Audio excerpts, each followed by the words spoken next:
human assumptions of this century, of this week.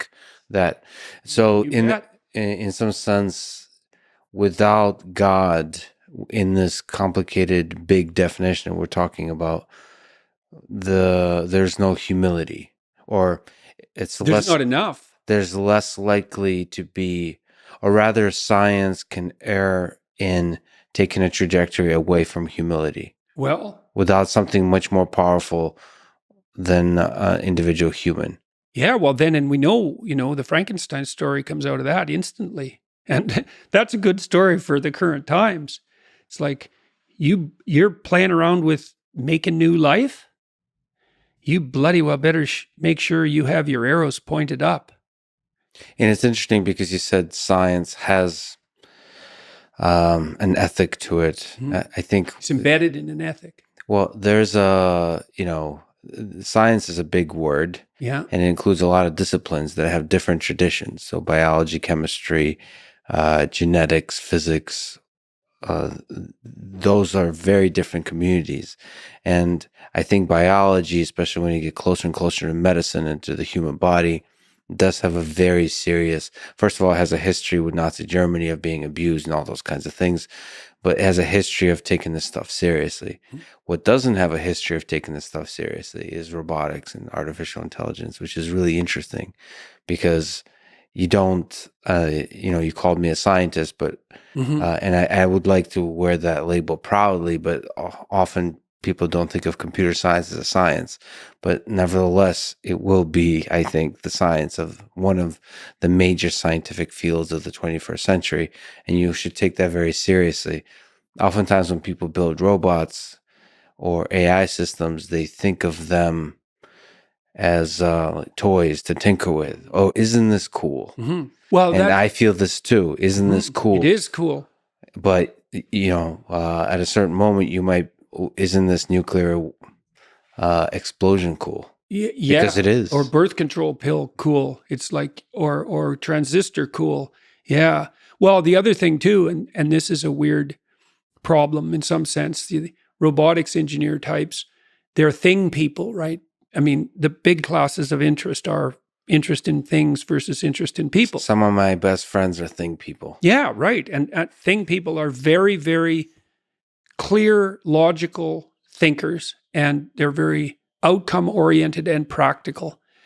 Now, and that's all good. That makes the machinery and keeps it functioning. But there's a human side of the equation. And you get the extreme thing people, and you think, yeah, well, what about the human here? And when we've been talking about the necessity of having a technological enterprise embedded in an ethic, and you can ignore that, like most of the time, right? You can ignore the overall ethic in some sense when you're toying around with your toys. But when you're building an artificial intelligence, it's like, well, that's not a toy. That might be... A toy becomes the monster very quickly. Yes. And this is a whole new kind of monster. And maybe it's already here. Yes, and you notice how many of those things you can no longer turn off. And what is it with you engineers and your inability to put off switches on things now? It's like, I have to hold this for 5 seconds for it to shut off. Or I can't figure, I just want to shut it off. Click, off. Well, what is it with you humans that don't put off switches on other humans? Because there's a magic to the thing that you notice, and it hurts for both you and perhaps one day the thing itself to turn it off. And so you have to be very careful as an engineer adding off switches to things. I think it's a feature, not a bug, the off switch. The off switch gives a deadline to us humans, to systems of existence. It makes you, death is the thing that really brings clarity to life. And I do think... Yes, hence the flaming swords. The flaming sword. I do like your view of the flame with the bush and perhaps the sword as a thing of transformation. It's also it's a transformation that kind of consumes the thing in the process. Well, it depends on how much of the thing is chaff. This is why you can't touch the Ark of the Covenant, for example. And this is why people can have very bad psychedelic trips.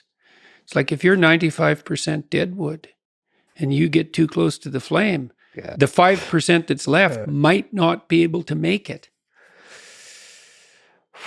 So you think it's all chat, but I think there is some aspect of destruction that's the old Bukowski line of do what you love and let it kill you. Right. Don't you think that destruction is part of That's humility. that's humility? You bet. It's like invite in the judgment. Invite in the judgment because maybe you can die a little bit instead of dying completely. Yeah. And I think it's Alfred North Whitehead. We can let our ideas die instead of us, right? We can have these partial personalities that we can burn off and we can let them go before they become tyrannical pharaohs and we lose everything. And so, there's this optimal bite of death. And who knows what it would mean to optimize that? Like, what if it was possible that if you died enough all the time, that you could continue to live? And the thing is, we already know that biologically, because if you don't die properly all the time, well, it's cancerous outgrowths and like it's a very fine balance between productivity on the biological front and the culling of that, right? Life is a real balance between growth and death. And so what would happen if you got that balance right? Well, we kind of know, right? Because if you live your life properly, so to speak, and you're humble enough to let your stupidity die before it takes you out, you will live longer. That's just a fact. Well, but then what's the ultimate extension of that? And the answer is we don't know. We have no idea. Well, let me ask you a difficult question because as opposed to the easy ones that you've been asking so far. Well, Dostoevsky is always just a warm up. So if death every single day is the way to progress through life, you have become quite famous. Death and hell. Death and hell. Yeah, because you don't want to forget the hell part. Do you worry that your fame traps you into the person that you were before? Yeah, well, even Elvis became an Elvis impersonator by the time he died. Yeah, do you fear that you have become a Jordan Peterson impersonator? Do you fear of, in some part, becoming the famous suit-wearing, brilliant Jordan Peterson? The certainty in the pursuit of truth, always right.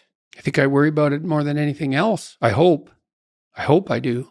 I better. Has fame to some degree, when you look at yourself in the mirror, in the quiet of your mind, has it corrupted you? No doubt, in some regard. I mean, it's a very difficult thing to avoid, because things change around you. People are much more likely to do what you ask, for example, right?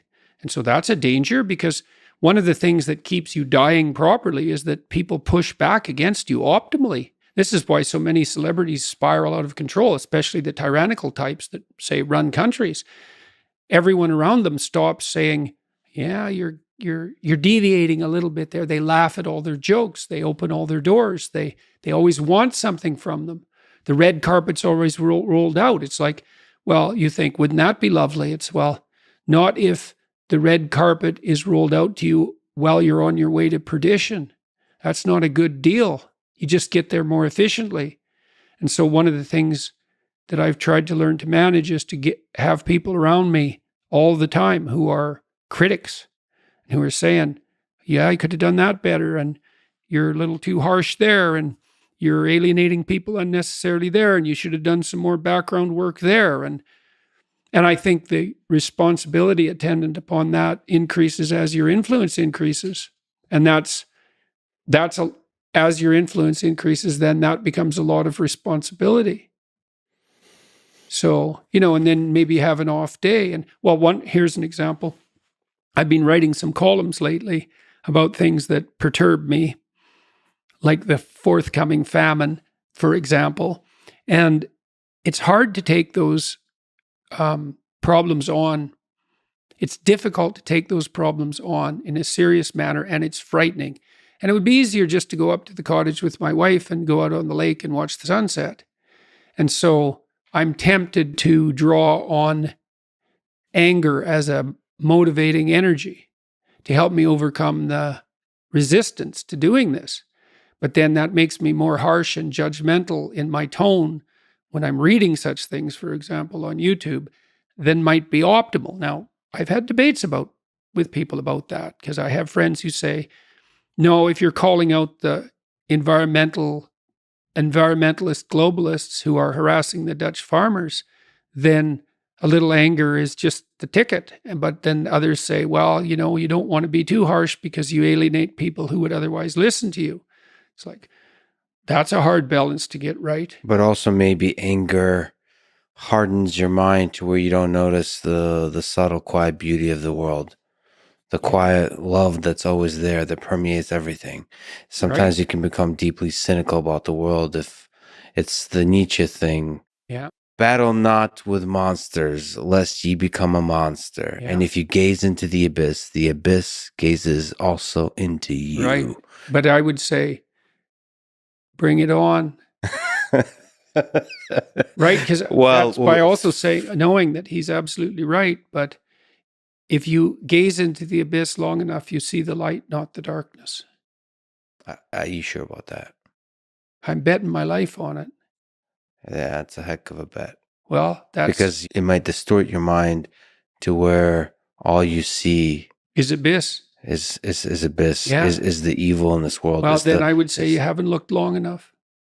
That's back to the swords, the flaming swords. It's like, so I said the whole story of Christ was prefigured in that image. It's like the story of Christ psychologically is radical acceptance of the worst possible tragedy. That's what it means. That's what the crucifix means. Psychologically, it's like gaze upon that which you are most afraid of. But that story doesn't end there, because in the story, Christ goes through death into hell. So death isn't enough. The abyss of innocent death is not sufficient to produce redemption. It has to be a voluntary journey to hell. And maybe that's true for everyone. And that's like, there is no more terrifying idea than that, by definition. And so then, well, do you gaze upon that? Well, who knows? Who knows? How often do you gaze upon death, your own? How often do you remind yourself that this ride ends? Personally? Personally. All the time. Because you, as a deep thinker and philosopher, it's easy to start philosophizing and forgetting that you might die today. The angel of death sits on every word. How's that? How often do you actually consciously all the time notice the angel? All the time. I think it's one of the things that made me peculiar. When I was in graduate school, I thought about, I had the thought of death in my mind all the time. And I noticed that many of the people that I was with, these were people I admired fine. That wasn't part of their character, but it was definitely part of mine. I'd wake up every morning.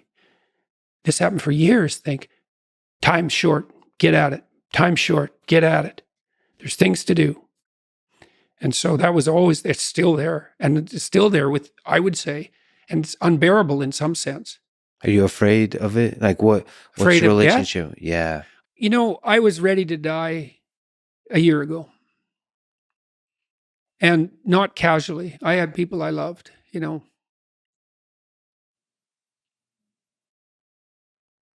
So no, I'm not very worried about me, but I'm very worried about making a mistake. Yeah. I heard Elon Musk talk about that a couple of months ago. It was really a striking moment.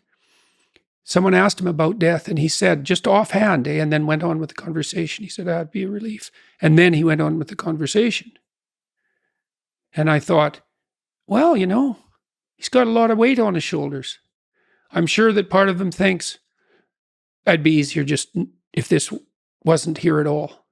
Now, he said it offhand, but it was a telling moment in my estimation. So for him, that's a why live question. Mm-hmm. The exhaustion of life. If you call it life is suffering, but the hardship. I'm more afraid of hell than death. You're afraid of the thing that follows. I don't know if it follows or if it's always here. And I think we're going to find out. What's the connection between death and hell? I don't know. And I don't know. I don't know. Is there something that needs to be done before you arrive? You're more likely to die terribly if you live in a manner that brings you to hell. That's one connection. And terribly is a very deep kind of concept. Okay. Yeah. And that's a definition, by the way. What do you make of Elon Musk? You've spoken about him a bit. You met I'm him. struck with admiration. That's what I make now of him. we'll And go I always back to think, this idea I always of think of admiration. that as a primary. Well, it's like, do you find this comedian funny? It's like, well, I laugh at him. You know what I mean? It's not propositional again. And so there are things I would like to ask Mr. Musk about. The Mars venture, I don't know what he's up to there. It strikes me as absurd in the most fundamental sense, because I think, well, it'd be easier just to build an outpost in the Antarctica or in the desert. Well, how much of the human endeavor is absurd? Well, that's what did Nietzsche say? Great men are seldom credited with their stupidity. Who the hell knows what Musk is up to? I mean, obviously he's building rockets. Now he's motivated because he wants to build a platform for life on Mars. Is that a good idea? Who am I to say? He's building the rockets, man. But I'd like to ask him about it. I would like to see that conversation. I do think that, having talked to him quite a bit offline, I think several of his ideas, like Mars, like humans becoming a multiplanetary species, could be one of the things that human civilization looks back at as, duh, I can't believe he is one of the few people that was really pushing this idea, because it's the obvious thing for society, for life to survive. Yeah, well, it isn't obvious to me that I'm in any position to evaluate Elon Musk. Like, I would like to talk to him and find out what he's up to and why. But, I mean, he's an impossible person. What he's done is impossible. All of it. It's like he built an electric car that works. Now, does it work completely, and will it replace gas cars, or should it? I don't know. But if we're going to build electric cars, he seems to be the best at that by a lot. And he more or less did that. People carp about him, but he more or less did that by himself. I know he's very good at distributing responsibility and all of that, but he's the spearhead. And then that was pretty hard. And then he built a rocket at like 1/10 the price of NASA rockets. And then he shot his car out into space. That's pretty hard. And then he's building this boring company, more or less as what would you call it? It's this whimsical joke in some sense, but it's not a joke. He's amazing. And Neuralink, delving into the depths of the mind. And Starlink, it's like, go Elon, as far as I'm concerned. And then, he puts his finger on things so oddly. The problem is underpopulation. It's like, I think so too. I think it's a terrible problem that the West, for example, is no longer at replacement with regard to birth rate. It means we've abandoned the virgin and the child in a most fundamental sense. It's a bloody catastrophe. And Musk, he sees it clear as can be. It's like, well, and where everyone else is running around going, oh, there's too many people. It's like, nope. Got that. Not only, see, I've learned that there are falsehoods and lies, and there are anti-truths. And an anti-truth is something that's so preposterous that you couldn't make a claim that's more opposite to the truth. And the claim that there are too many people on the planet is an anti-truth. So, people say, well, you have to accept limits to growth and et cetera. It's like, I have to accept the limits that you're going to impose on me because you're frightened of the future. That's your theory, is it? Okay. Well, it's an idea. It could be a right idea. It could be a wrong idea. I think anti-truth. Here, I'll tell you why it's the wrong idea, I think. So imagine that there's an emergency. Dragon. There's a dragon. Someone comes and says, there's a dragon. I'm the guy to deal with it. That's what the environmentalists say, the radical types who push limits to growth. Then I look at them and I think, okay, is that dragon real or not? That's one question. Well, I ask that question of myself every time when I spend time alone. Is the apocalypse looming on the environmental front? Yes or no? I'll just leave that aside for the time being. I think you can make a case both ways for a bunch of different reasons. And it's not a trivial concern. and we've overfished the oceans terribly. And there are environmental issues that are looming large. Whether climate change is the cardinal one or not is a whole different question, but we won't get into that. That's not the issue. You're clamoring about a dragon. Okay, why should I listen to you? Well, let's see how you're reacting to the dragon. First of all, you're scared stiff and in a state of panic. That might indicate you're not the man for the job. Second, you're willing to use compulsion to harness other people to fight the dragon for you. So now not only are you terrified, you're a terrified tyrant. So then I would say, well, then you're not the Moses that we need to lead us out of this particular exodus. And maybe that's a neurological explanation. It's like, if you're so afraid of what you're facing, that you're terrified into paralysis and nihilism, and that you're willing to use tyrannical compulsion to get your way, you are not the right leader for the time.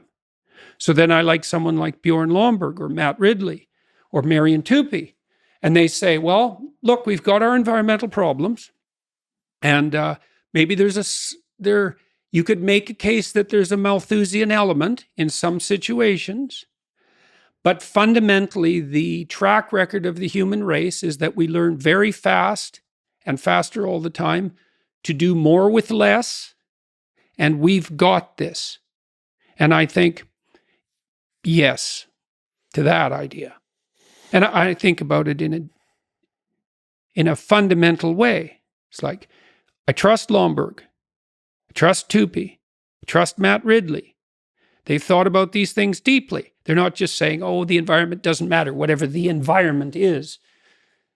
You know, the environment. I don't even know what that is. That's everything. The environment. I'm concerned about the environment. It's like,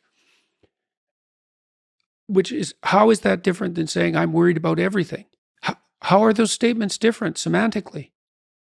Well, yeah, the environment, it could be, I'm worried about human society. A lot of these complex systems are difficult to talk about because there's so much involved, for sure. Yeah, everything. And then these models, because people have gone after me because I don't buy the climate models. Well, I think about the climate models as extended into the economic models, because the climate model is, well, there's going to be a certain degree of heating, let's say by 2100. It's like, okay, some of that might be human generated. Some of it's a consequence of warming after the ice age. This has happened before, but fair enough. Let's take your presumption. Although there are multiple presumptions, and any error in your model multiplies as time extends, but to have it your way. Okay, now we're going to extend the climate model, so to speak, into the economic model. So I just did an analysis of a paper by Deloitte, third biggest company in the US, 300,000 employees, major league consultants. They just produced a report in May. I wrote an article for it in the Telegraph, which I'm going to release this week on my YouTube channel. Said, well, if we get the climate problem under control economically, because that's where the models are now being generated on the economic front. So now we have to model the environment, that's climate, and we have to model the economy, and then we have to model their joint interaction, and then we have to predict 100 years into the future, and then we have to put a dollar value on that, and then we have to claim that we can do that, which we can't, and then this is our conclusion. We're going to go through a difficult period of privation, because if we don't accept limits to growth, there's going to be a catastrophe 50 years in the future or thereabouts. And so to avert that catastrophe, we are going to make people poorer now. How much poorer? Well, not a lot compared to how much richer they're going to be, but definitely, and they say this in their own models, definitely poorer than they would be if we just left them the hell alone. And so then I think, okay, poorer, eh? Who? Well, let's look at it biologically. You've got a hierarchy, right, of stability and security. That's a hierarchy, or one type. You stress a hierarchy like that, a social hierarchy. So there's birds in an environment, and an avian flu comes in. And then you look at the birds in the social hierarchy, and the low-ranking birds have the worst nests. So they're most exposed to wind and rain and sun, and farthest from food supplies, and most exposed to predators. And so those birds are stressed, which is what happens to you at the bottom of a hierarchy. You're more stressed because your life is more uncertain. You're more stressed. Your immunological function is compromised because of that. You're sacrificing the future for the present. An avian flu comes in and the birds die from the bottom up. That happens in every epidemic. You die from the bottom up. Okay. So they say when the aristocracy catches a cold, the working class dies of pneumonia. All right. So now we're going to make people poorer. Okay. Who? Well, we know who we make poorer when we make people poorer. We make those who are barely hanging on poorer. And what does that mean? It means they die. And so what the Deloitte consultants are basically saying is, well, you know, it's kind of unfortunate, but according to our models, a lot of poor people are going to have to die so that a lot more poor people don't die in the future. It's like, okay, hold on a sec. Which of those two things am I supposed to regard with certainty? The hypothetical poor people that you're going to hypothetically save 100 years from now? Or the actual poor people that you are actually going to kill in the next 10 years?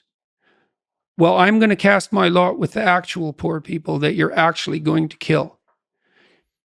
And then I think further, it's like, well, okay, the Deloitte consultants, have you actually modeled the world?